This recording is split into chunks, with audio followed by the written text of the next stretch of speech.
कंचन rudali part 2। आ गई मेरी बेटी अब मेरे पास। ये कहती हुई अब तक रोती छाती पीटती कंचन जोर जोर से हंसने लग जाती है। मुखाग्नि मैं दूंगी, मैं एक रुदाली आज हंसेगी और तुम सब रोओगे। कंचन वहीं पड़ी निशा की लाश के ऊपर से ईंट को हटाती है और निशा की अर्थी को जला देती है। बिना किसी सही रस्म के निशा का शरीर राख में मिल जाता है। प्रेमनाथ और ठकुराइन बेसुध होकर सब कुछ देख कर भी पर अपने दिल और दिमाग पर लगे सदमे के कारण कुछ भी समझ नहीं पा रहे थे। जलती चिता को छोड़ कंचन उठकर हवेली से बाहर चल देती है। बाहर की ओर निकलती रुदाली फिर एक बार पलटती है और ठकुराइन को देखती हुई कहती है, चलती हो ठकुराइन, जल्दी ही लौटूंगी।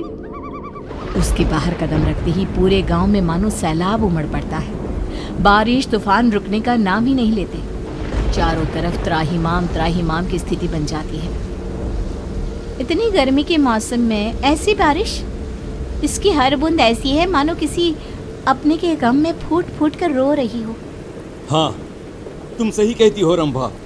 और ये सब हुआ भी छोटी ठकुराइन की मौत के बाद। क्या कारण हो सकता है इन सब का? अरे हम सब कब तक घरों में छिप कर बैठे रहेंगे हैं? अरे खेत की फसलें बर्बाद हो रही है सो अलग, ठाकुर साहब को ही जवाब देना होगा कि ये सब क्या है।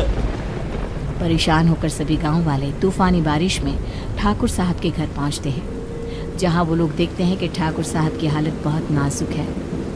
कंचन, ये सब कुछ उसी का किया धरा है ना, जाने क्या करके गई है।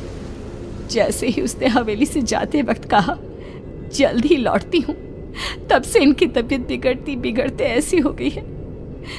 शहर से कोई डॉक्टर भी आने को राजी नहीं हो रहे। अब कंचन के घर जाना ही एक उपाय दिखता है। तभी ठाकुर साहब जोर जोर से चीखने लग जाते हैं, नहीं, मुझे प्रेत लोग नहीं जाना। अरे ठकुराइन, देखना ये तेरी बेटी को क्या हो गया है। मुझे साथ ले जाएगी ऐसा कह रही है। ये क्या कह रहे हैं आप? यहाँ पर कोई नहीं है। अजी निशा क्यों ले जाएगी आपको? ऐसा कुछ नहीं होगा जी। अरे गट्टू, तू भी आ गया। देख रही हो ना ठकुराइन, तुम्हारी बगिया संभालने वाला गट्टू आज तेरी बगिया उजाड़ने आया है। ये तो बहुत बुरा संकेत है ठकुराइन। ठाकुर साहब को सब मरे हुए लोग दिख रहे हैं। अरे जिस दिन हमारी निशा मरी थी उसी रात गट्टू भी मरा था। मरे हुए पति को छोड़ फिर भी कंचन ठाकुर साहब की बेटी को रोने आ गई। अजीब सा नहीं लगा सुनकर? क्या वो रुदाली गट्टू की पत्नी है? ये सब क्यों हो रहा है? इसका जवाब बस वही दे पाएगी। हाँ ठकुराइन, और हमें एक बच्चा होगा, ये सपना भी गट्टू की पत्नी को ही आया था, जबकि हमारे वंश को तो श्राप था, श्राप। तेज बारिश में सभी भीगते भीगते रुदाली की कुटिया के बाहर पहुंचते हैं। तेज बारिश में बाहर औरतें काले कपड़े में अपने बालों को खोले अपने घुटनों पर बैठी जोर जोर से अपना सर घुमा रही थी। आएगा आएगा गया रे आएगा आएगा गया रे, ऐसे कुछ अजीबोगरीब गाना गाती हुई जोर जोर से सर घुमाती वो औरतें बहुत डरावनी लग रही थी। हमें अंदर चलना चाहिए। सभी दरवाजा खटखटाते हैं पर कोई दरवाजा नहीं खोलता। तोड़ दो दरवाजा। हाँ, तोड़ दो दरवाजा।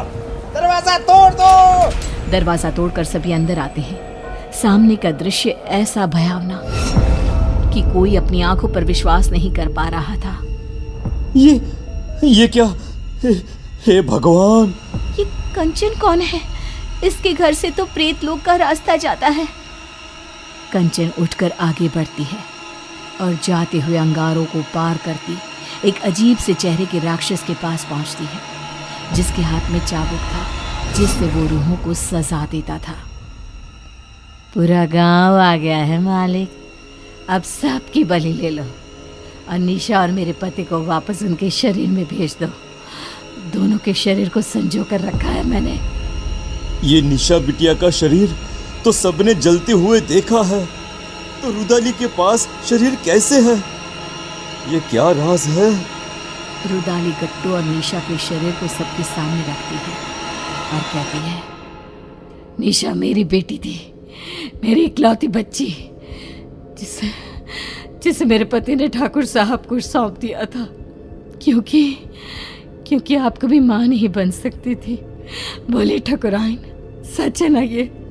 आप लोगों के पैसे के आगे मेरी ममता का गला घोट दिया गया। जिस दिन गट्टू ने मुझे बताया कि मेरी बेटी आपके घर जाने वाली है, मैंने उसी दिन से प्रेत लोक को अपना घर बना लिया था। पर मैं तो माँ बनी थी, मेरे शरीर में सभी लक्षण थे, यह कैसे हो सकता है?